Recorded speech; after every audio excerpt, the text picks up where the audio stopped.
प्रणाम। ये एक विजिटिंग कार्ड दिखा रहा हूं मैं। Breathing process expert professor Agarwal. विशेषज्ञ 5 तत्व नाड़ी ज्ञान व नारी ज्ञान, नाड़ी ज्ञान व नारी ज्ञान। और एक इन्हीं के द्वारा एक नारी शक्ति जागरण यात्रा अभियान शुरू किया गया था 22 नवंबर 2022 को। कालकाजी दिल्ली से शुरू किया गया था और ये तकरीबन सारे हिंदुस्तान में अपने अपने शहर में अपने अपने मोहल्लों में लोगों ने किया था। अब किसने कितना किया वो तो आप उस पर देख सकते हैं। और इसमें एक बहुत इंटरेस्टिंग शब्द लिखे हैं, नारी शक्ति छुपी रहती है आकाश तत्व में सभी पुरुषों और महिलाओं के अंदर। यानी नारी शक्ति जागरण अभियान शुरू किया गया था तो ये खाली नारियों के लिए नहीं था, ये नारी शक्ति जागरण अभियान शुरू किया गया था पुरुष और महिलाओं दोनों के लिए, क्योंकि नारी शक्ति दोनों के अंदर होती है। अर्धनारीश्वर को समझें, अर्धनारीश्वर को अगर आप समझेंगे तो।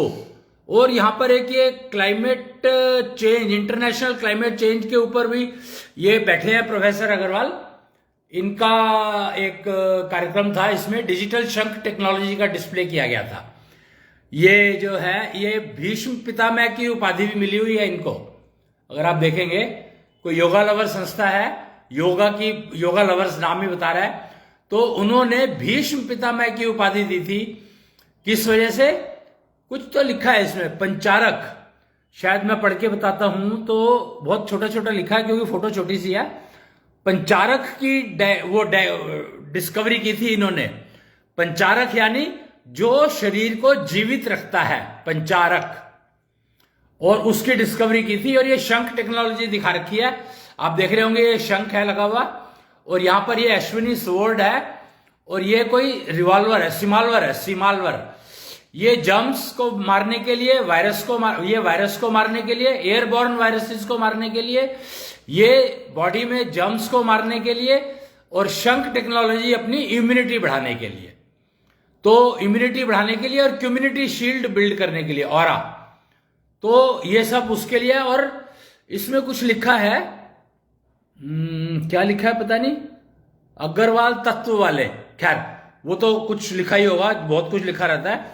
पर मेन जो बात बताने वाली थी वो ये थी कि ये कार्ड है और ये नाड़ी ज्ञान और नारी ज्ञान के विशेषज्ञ हैं। नारी ज्ञान और नाड़ी ज्ञान के विशेषज्ञ हैं ये प्रोफेसर अग्रवाल।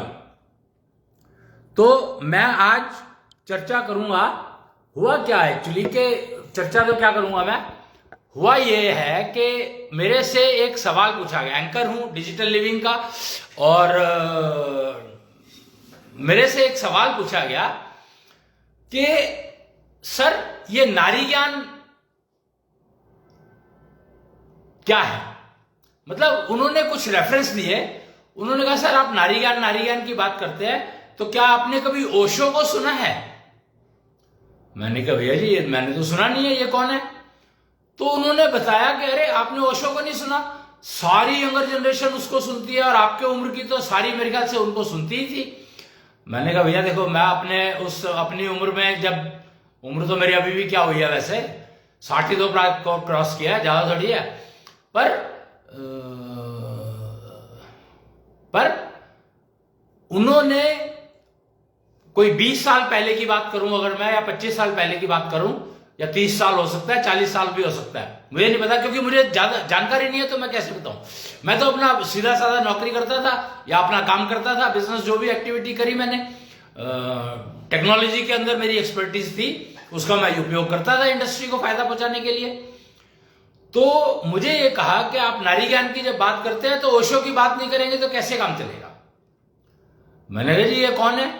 तो उन्होंने मुझे बताया कि उन्होंने कोई एक किताब लिखी है या कुछ तो लिखा है या कुछ बोला है, संभोग से समाधि तक। तो मैंने कहा अच्छा, मैंने कहा तो कहते हैं अरे कमाल है, संभोग से समाधि तक की जो बात कर रहे हैं ओशो, तो नारी ज्ञान के बिना कैसे होगा? मैंने कहा पर नारी ज्ञान का तो संभोग से कोई कनेक्शन ही नहीं है। नारी ज्ञान का संभोग से क्या कनेक्शन है भाई? कोई कनेक्शन ही नहीं है। नारी ज्ञान तो बल्कि कपलहुड के लिए है ही नहीं। और संभोग की जब बात करते हैं तो हम तो विवाह की बात कर रहे हैं, हम तो कपलहुड की बात कर रहे हैं। ओहो, तब मुझे समझ में आया, इसीलिए मैंने ओशो को नहीं सुना, क्योंकि मैं तो नारी ज्ञान में इन्वॉल्व था, तो मुझे ओशो को सुनकर के क्या मिलेगा। ओशो आप जो शब्द यूज कर रहे हो संभोग से समाधि तक, तो संभोग शब्द तो कपलहुट के बाद आता है भाई, कपलहुट का वो है वो तो नारी ज्ञान का तो कपलहुट से कोई लेना देना ही नहीं है। नारी ज्ञान का कपलहुट से कोई लेना देना ही नहीं है। नारी ज्ञान तो नारी का अपना ज्ञान है, नारी को अपने बारे में ज्ञान।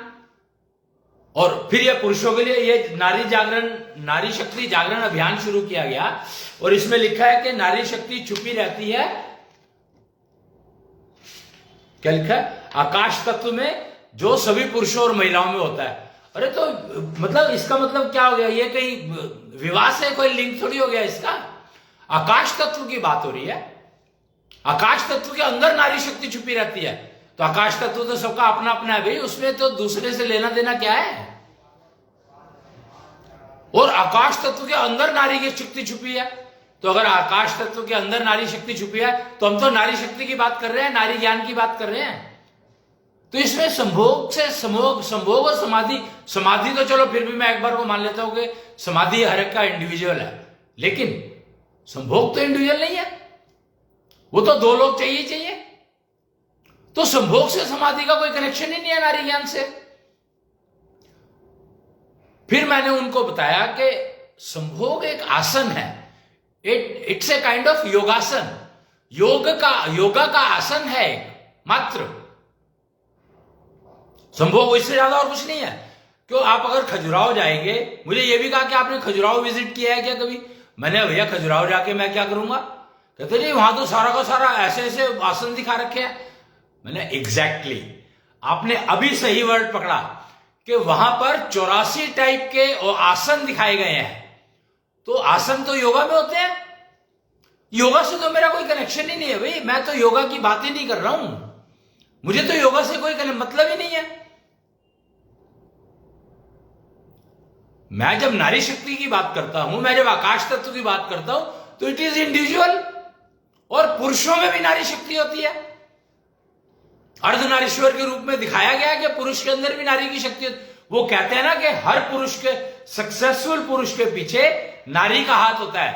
तो नारी कौन सी है, पत्नी नहीं है, मां नहीं है, बेटी नहीं है, प्रेमिका नहीं है, वो आपके अंदर छुपी हुई नारी शक्ति है, पुरुष के अंदर छुपी हुई नारी शक्ति है। जिसकी वह नारी शक्ति जागृत होगी वो ही कामयाब होगा।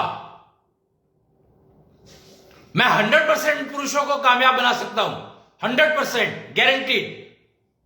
पर मेरी माननी पड़ेगी, सुननी पड़ेगी, करना पड़ेगा। जो मैं कहूं वो करना पड़ेगा, जो मैं कहूं। एकमात्र उपाय, जो मैं कहूं वो सुनना पड़ेगा, मानना पड़ेगा, सुनना नहीं पड़ेगा, सुनना पड़ेगा, समझना पड़ेगा, कोई डाउट है तो पूछना पड़ेगा, और फिर उसको मानना पड़ेगा, फिर उसका उपयोग भी करना पड़ेगा। वो सदुपयोग करो दुरुपयोग करो ये आपकी मर्जी है, पर उपयोग करना पड़ेगा। उपयोग, फिर उसका सदुपयोग और दुरुपयोग, डायरेक्शन तो अलग अलग है ना, आपकी मर्जी, आप जो मर्जी करो, लेकिन उपयोग करना पड़ेगा। और एग्जैक्टली पर प्रोसीजर, पूजा की तरह से,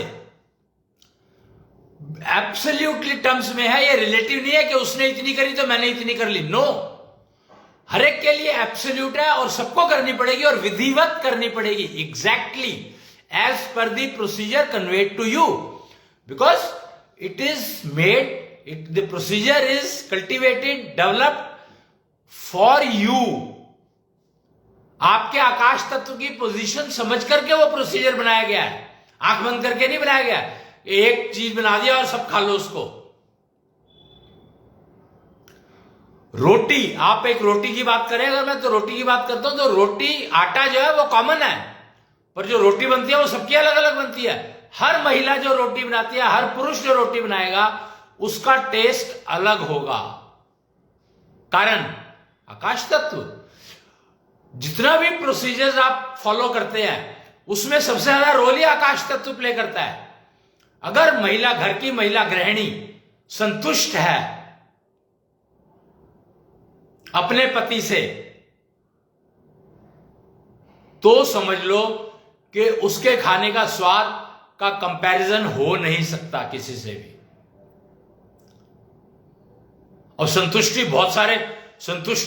प्राप्त करने के बहुत सारे वो है, सिस्टम है। कोई सा भी सिस्टम यूज करो।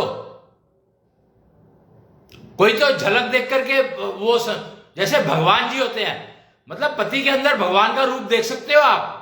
33 करोड़ देवी देवता बताए गए हैं, तो कौन सा देखोगे आप? ये तो आपके ऊपर डिपेंड करेगा ना कि आप कौन सा देखना चाहते हो भाई। वो 33 करोड़ तो देवी देवता है, ब्रह्मा विष्णु महेश इनमें नहीं आते हैं, बिल्कुल नहीं आते हैं। शंकर इसमें नहीं आते हैं। 33 करोड़ देवी देवता में शंकर नहीं आते, ब्रह्मा विष्णु महेश नहीं आते हैं, शंभू नहीं आते हैं। अर्धनारीश्वर नहीं आते हैं, महाविष्णु नहीं आते हैं, शुक्राचार्य नहीं आते हैं। इतने सारे लोग तो नहीं आते हैं देवी देवताओं में। देवी देवताओं सिर्फ 33 करोड़ है, सिर्फ 33 करोड़। और उनमें ये बाहर है। देवताओं का काम अलग है, देवियों का काम अलग है, और इनका काम अलग है।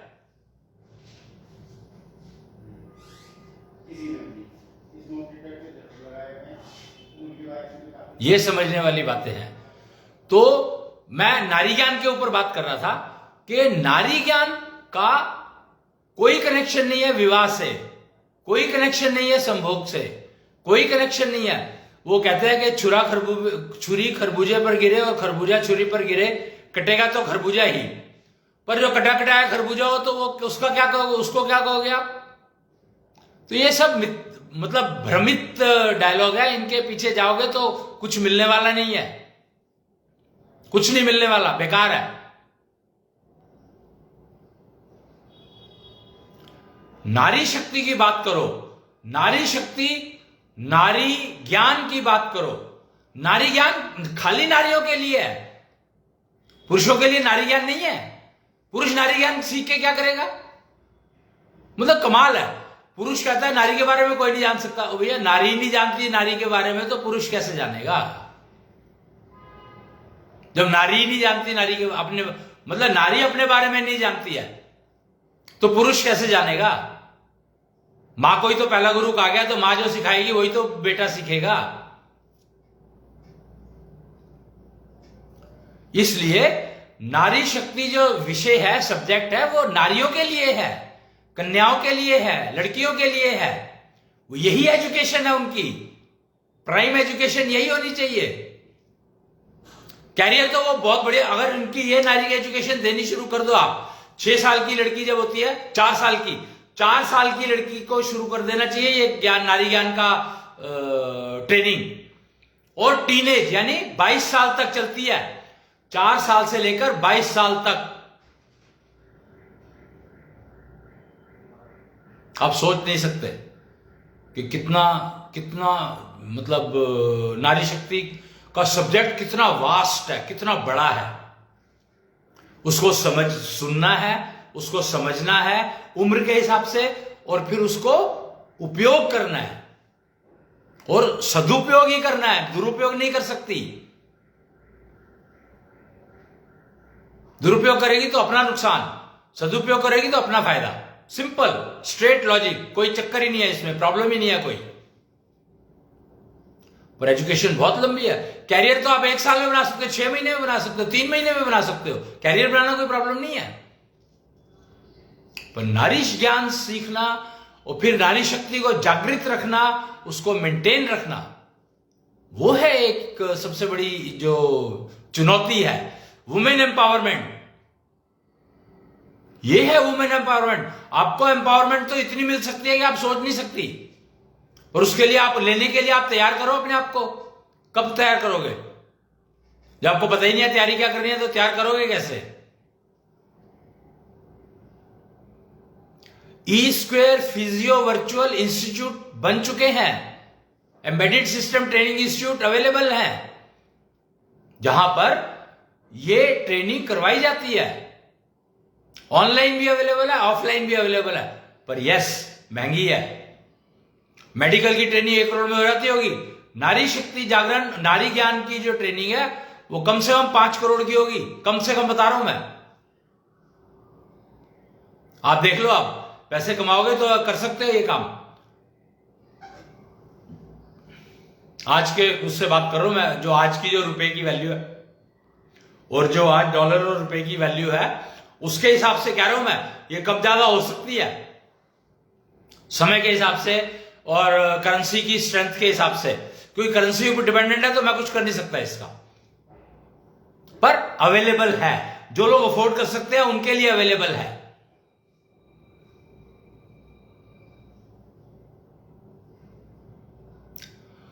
तो मैं थोड़ा सा ये बताना मेरे को आज जरूरी था, क्योंकि ये सवाल आया था पब्लिक से ओशो के बारे में। तो ओशो ने जो बताया है वो एक अलग सब्जेक्ट है, वो चैप्टर ही अलग है, उससे तो नारी शक्ति का और नारी ज्ञान का कोई कनेक्शन नहीं है। तो ये जवाब मुझे देना था आज, बहुत ही जरूरी था समझाना बताना, क्योंकि बहुत कंफ्यूजन फैला हुआ है बाजार में कि नारी ज्ञान तो सबको होना चाहिए, हर पुरुष को होना चाहिए। भैया पुरुष नारी ज्ञान लेकर के करेगा क्या, ये बताओ मेरे को। पुरुष नारी ज्ञान लेकर के क्या करेगा, बेकार है उसके लिए। पुरुष तो पुरुष का ज्ञान ले ले वही बहुत है, और जब पुरुष के ज्ञान की भी ट्रेनिंग अवेलेबल है और वो और भी ज्यादा महंगी है, तो पुरुष को सिखाना बड़ा मुश्किल काम है। हम तो सोच रहे थे नारी को सिखाना बड़ा मुश्किल काम है, पर आप समझ में आया कि पुरुष को सिखाना बहुत मुश्किल काम है। नारी को सिखाना फिर भी आसान है, क्यों? क्योंकि उसकी मेंटल वेल्थ बहुत स्ट्रांग होती है। फीमेल की मेंटल वेल्थ जो है, एशो निधि जिसको कहा गया है, और ई स्क्वेयर क्वेश्चन लर्निंग एफिशिएंसी और एशो क्वेश्चन,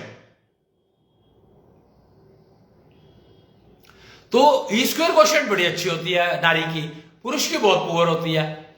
तो उसकी वजह से पुरुष को सिखाना है अगर नारी शक्ति जागरण, तो वो तकरीबन 1 करोड़ का होगा। नारी शक्ति जागरण मेंटेनेंस करना सीखना है तो वो अलग है, पर वो शायद रेगुलर बेसिस पे होता है, तो उसका तो आप प्रैक्टिस है तो अभी अपने आप भी कर सकते हो। खैर मैं उस डिटेल में नहीं जा रहा हूं, पर पुरुष के लिए पुरुष ज्ञान भी उपलब्ध है E square physio virtual institute में। बहुत महंगा है, बहुत ही महंगा है, आज की तारीख में सबसे कॉस्टलीस्ट, पर लिव 16 लुक 16।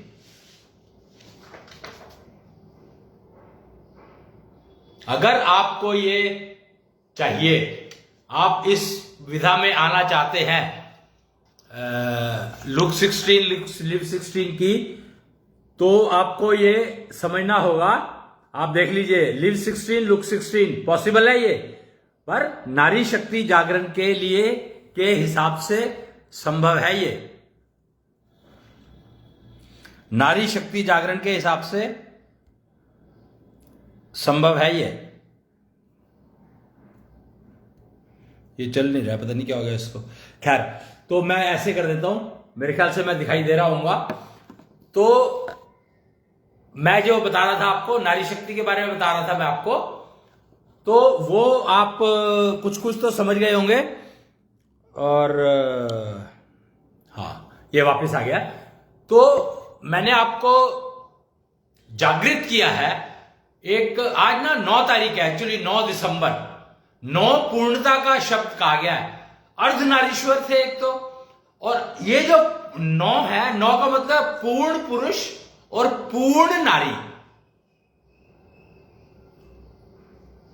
अर्धनारीश्वर अब पूर्ण हो चुके हैं। एक कोई ना वो शंकर का एक वो था, निश्चल घरोंदा का एक कॉन्सेप्ट आया था, शंकर पार्वती का दिया हुआ निश्चल घरोंदा।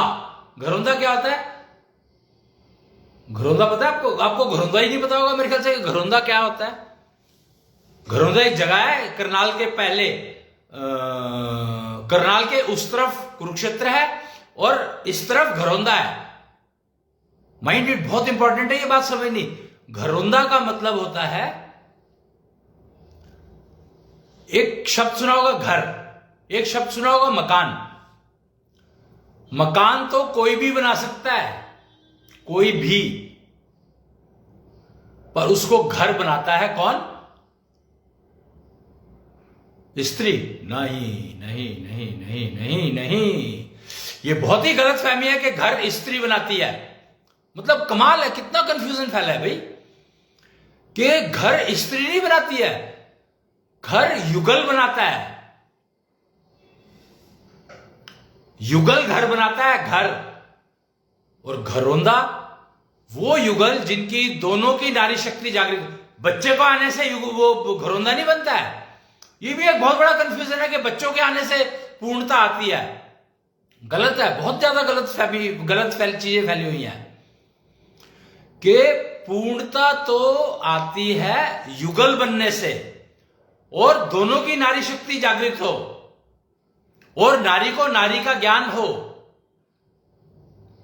और दोनों की अपनी अपनी नारी शक्ति जागृत हो, पुरुष को पुरुष का ज्ञान हो, तब जाकर के घरौंदा बनता है। और घरौंदा का मतलब है पूर्ण आनंद, पूर्णता, पूर्ण पुरुष, पूर्ण स्त्री, यानी पूर्ण आनंद। युगल पूर्णता में, तब जाकर के घरौंदा बनता है। और जब बच्चे आ जाते हैं तो निश्चल घरौंदा होना चाहिए। आपका जब निश्चल घरौंदा होगा तब बच्चे आएंगे, तब जाकर के आनंद मेंटेन रहेगा, नहीं तो नहीं रहेगा। अभी तो बच्चे आ जाते हैं और आनंद क्या, दो सारे कष्ट में आ जाते हैं। एक बच्चे के आने से सारे कष्ट में आ जाते हैं। आजकल लड़कियां बच्चा नहीं चाहती, बच्चा चाहती है पर दूसरी पैदा करके दे दे मेरे को।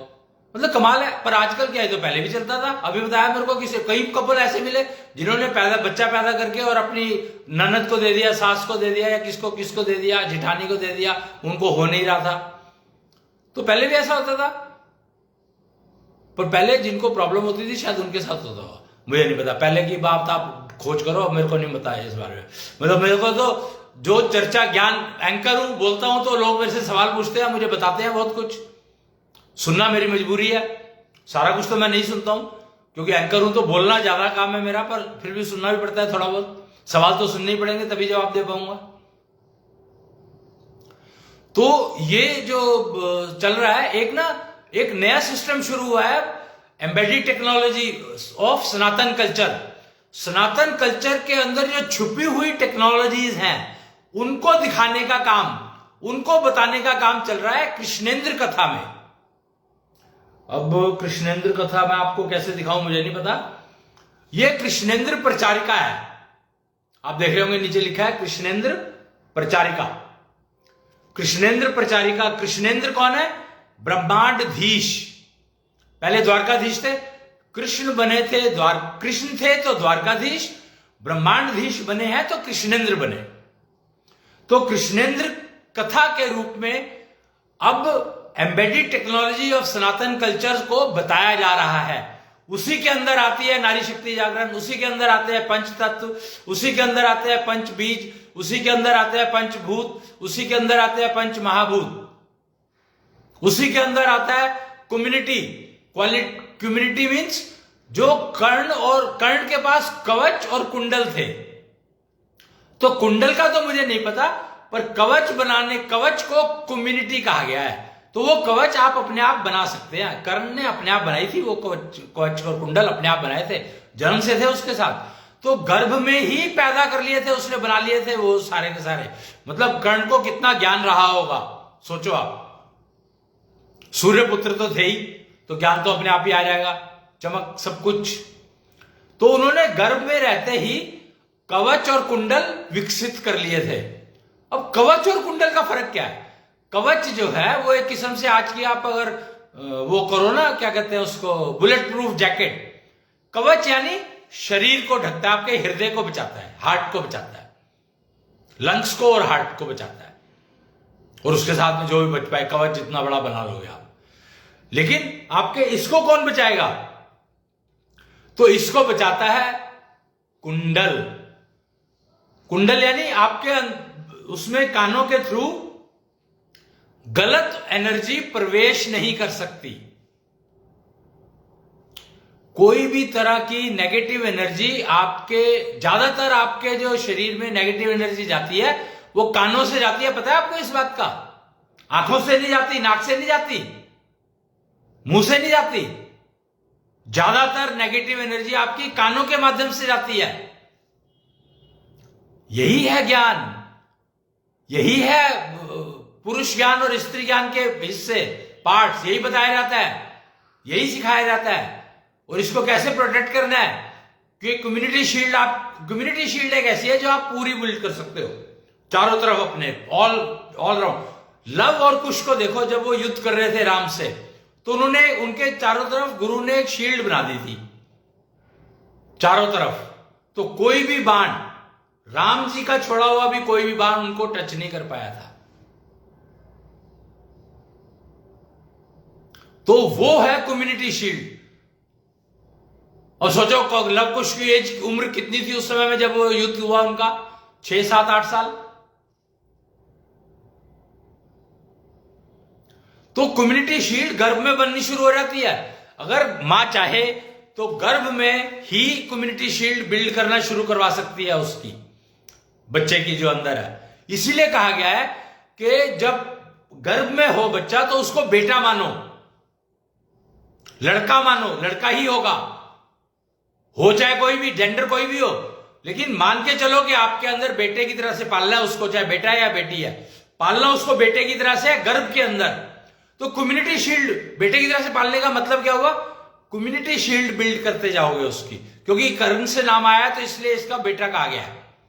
अगर बेटी मान के चलोगे आप तो वो शील्ड बनेगी नहीं। एक्चुअली ये भी एक वो है कि अगर आपको पता लग जाता है कि आपके गर्भ में बेटी है, तो फिर आप उसकी कम्युनिटी शील्ड नहीं बना सकते। जेंडर का फर्क है ये, मतलब कमाल का फर्क है। नारी शक्ति, नारी ज्ञान की बात कर रहे हैं, मैं नारी ज्ञान की बात कर रहा हूं। ये नारी ज्ञान के बारे में बता रहा हूं आपको कि अगर आपके पेट में बेटी है तो आप उसकी कम्युनिटी शील्ड नहीं बिल्ड कर सकती, लेकिन अगर बेटा है तो आप उसकी कम्युनिटी शील्ड बिल्ड कर सकती हो। तो इसलिए मान के चलो कि आपके गर्भ में बेटा है,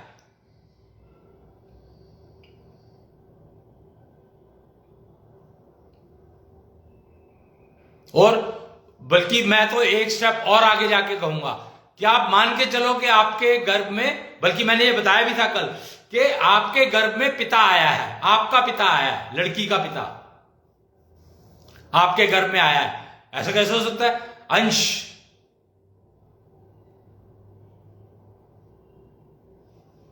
तो आप उसकी पूरी देखभाल करोगी, और उसको नॉट ओनली देखभाल करोगी, अपने पिता की जितनी केयर करती हो उससे ज्यादा केयर उसकी करोगी, और कम्युनिटी शील्ड डेफिनेटली बन जाएगी। अगर आप ये मान के चलेंगी कि आपके गर्भ में आपके पिता आए हैं, तो गारंटी है कि आपकी, एक तो पिता अगर आप मान के चलती हो ना, तो उसका सबसे बड़ा फायदा पता क्या होता है, आपको पेन फ्री डिलीवरी होगी। आपका गर्भकाल जितना भी है वो पेन फ्री बीतेगा, आनंदित बीतेगा, आनंद से भरा हुआ रहेगा, हर समय आनंद रहेगा आपको। क्या आपने अपने पिता का उधार उतार दिया, मतलब पिता का उधार उतारने की बात कर रहा हूं मैं। ये एक्चुअली बेटी अपने पिता का उधार नहीं उतार सकती, कोई और रास्ता ही नहीं है। तो यही एकमात्र रास्ता है कि आप मान के चलो कि आपके गर्भ में पिता आए हैं, और आपको उनको ऐसे पालना है कि आपका उधार उतर जाए, पिता का उधार उतर जाए। यह है नारी ज्ञान।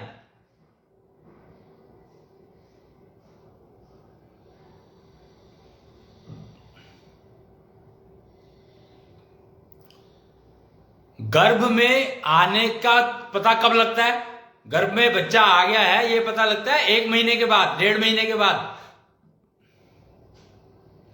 जब आपको पता लग जाए कि हाँ मेरे गर्भ में आ गया है, तो आप मान लो कि पिता आए हैं आपके। कैसे आया है उससे कोई मतलब नहीं है, आईवीएफ से आया है या नॉर्मल प्रोसीजर से आया है, या आपने किसी से उधार लिया है, क्या किया क्या नहीं किया ये आप जानो। पर जब आपको पता लग जाए कि आप गर्भवती हो गई हैं, कंफर्म हो जाए, तो फिर आप मान के चलो कि आपके पिता आपके पेट में आ गए हैं। अब उनकी देखभाल कैसे करनी है ये आप सोच लो, सीखना है कि नहीं सीखना है, आपको समझना है कि नहीं समझना है।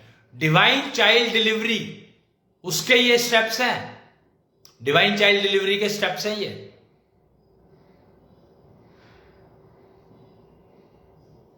और कल ना एक मैं मूवी देख रहा था, मतलब कमाल है, वैसे कल ही देखी मैंने, उसमें लॉकडाउन नाम से एक मूवी आई थी, उसमें दिखाया एक साउथ इंडियन थे, हैदराबाद के थे, मुंबई में रहते थे, और उनकी बेटी को डिलीवरी होनी थी और वो बहुत डेस्परेट थे जाने के लिए, पर अचानक ही सब तैयारी कर ली उन्होंने तो लॉकडाउन लग गया।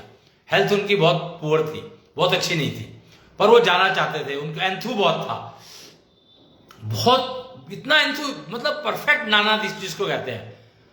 तो नाना, आज के दिवस को मैं नाना दिवस डिक्लेयर कर रहा हूं, ऐशो नाना होना चाहिए। ऐशो नाना का मतलब है कि उनकी बेटी को पता है कि जब उनको कंफर्म हो जाएगा कि वो गर्भवती हो गई हैं, तो उनको पता है कि उनके पेट में उनके पिता आए हैं। तो ऐशो नाना दिवस, आज का दिवस जो है ऐशो नाना दिवस के रूप में मनाना चाहिए, क्योंकि आज ही पुरुष ज्ञान के कोर्स की अनाउंसमेंट करी गई है, पहले नहीं करी गई कभी। स्त्री ज्ञान, नारी ज्ञान की करी गई थी हमेशा, क्योंकि नारी शक्ति जागरण करना है तो पुरुष ज्ञान होना बहुत जरूरी है पुरुषों को। यह नहीं होगा तो नारी शक्ति जागरण नहीं कर पाएंगे, मेंटेन नहीं कर पाएंगे। समस्या यहां है।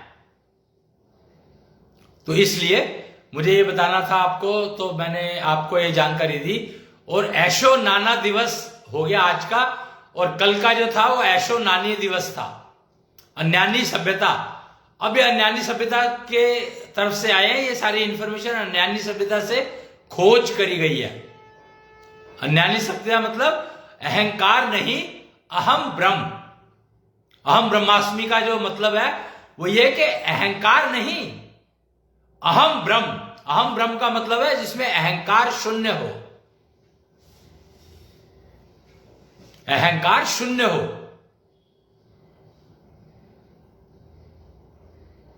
तो पुरुष ज्ञान तभी प्राप्त किया जा सकता है जब अहंकार शून्य हो जाता है पुरुष में। पुरुष ज्ञान की बात कर रहा हूं मैं। तो पुरुष ज्ञान, नारी ज्ञान, सब कुछ उपलब्ध है E square physio virtual solutions, E square physio virtual institute और ऐशो मॉल। प्रोडक्ट्स जो है वो ऐशो मॉल में मिलते हैं। डिजिटल लिविंग की बातें कर रहे हैं हम लोग। Embedded technology of Sanatan culture, Sanatan culture की जो वो है प्री ब्रह्मा पीरियड, ब्रह्मा काल, ब्रह्मा जी ने जब सृष्टि का निर्माण किया उससे पहले का काल पीरियड क्या था, अन्यानी सभ्यता उस समय की है, अन्यानी कल्चर, अन्यानी सिविलाइजेशन उस समय की है। तो उस बारे में बात कर रहा था मैं। तो वो एक पोयम बोलते हैं हम लोग, वो इसी कृष्णेंद्र प्रचारिका का ही पार्ट है। क्या है वो?